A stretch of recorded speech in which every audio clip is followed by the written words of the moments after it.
15 years ago, after we got engaged, we took a picture there in Boston where I was literally holding you up in the air, celebrating our engagement. And that actually sits in my office. It's a reminder of that great day. It's a reminder of God's grace in our lives.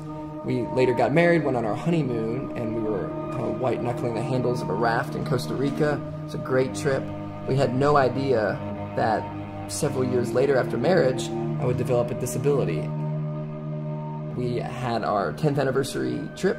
I was sitting in a raft at a water park and I couldn't get up. I was stuck. And Gloria tried to lift me up and couldn't do it, a little heavier.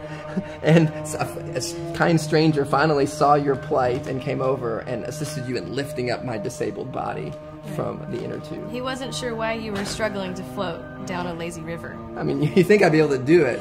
I was stuck, and really that kind of symbolized kind of the trials and the life that we have kind of dealt with over the past 10 years or so.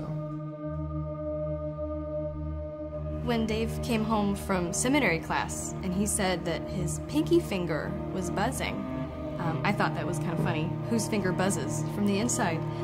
But the buzzing feeling and the pain kept spreading all the way up one arm, and then pretty soon it was all the way up another arm too, and all the while I'm growing, pregnant with our first baby, and by the time our first child was born, Dave was struggling with typing, so much so that he had to dictate his thesis to me, so I would type it for him as he spoke.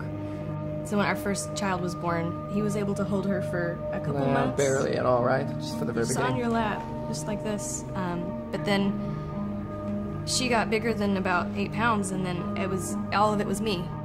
Doctors have described what Dave has as reflex sympathetic nerve dystrophy, where he has chronic pain signals from his nerves in his arms fired up to his brain. So it feels like his arms are on fire, when indeed there is no fire.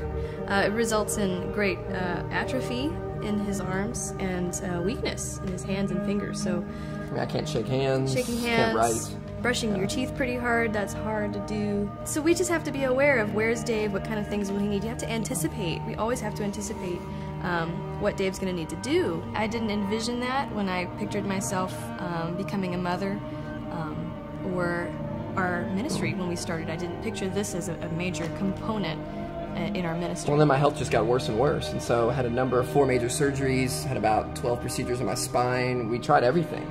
There's some nights where I would pace up and down our bedroom, sometimes all night long, just wanting to die, wanting to lose my arms, just depressed and almost out of my mind. And I remember just feeling like I was there all alone, and that you were awake there in bed, and I remember you saying that it was just like you were pacing up and down in your own heart during that time, feeling like, you know, your husband is he going to make it? Are we going to make it? Well, the thing that I realized along the way, I thought the whole time that it was all about me. I was the one suffering. I was the one going through the hardship. I was the one depressed. I was the one who was disabled, who couldn't do anything. And I realized along the way that I wasn't the only one suffering here, that you were suffering in many ways similar to me. I might have lost the use of most of my arms, but you lost a husband who lost the use of his arms, and you were right there in there with me and battling there alongside me. And I think along the way realized that my disability, my pain didn't just affect me, but everyone around me.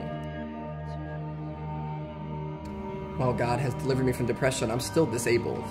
I still need some of our Redeemer Church staff to pick me up and drive me to work. Still need my daughters to help untie my shoelaces. I still need my wife to buckle my seatbelt, to change our baby's diapers, to cook, to kind of take care of me and the kids on a regular basis. But God's been gracious to put people around me who've been there for me. We have elders and staff and members of our church who are so kind and gracious to a disabled and broken pastor, who are patient with me, who serve me, who pray for my heart to be good before the Lord. And most of all, God has given me a wife who has persevered. I mean, sweetheart, there's certainly no way we would have gotten through those dark moments without you being there for me. That's the kindness and grace of God in my own life.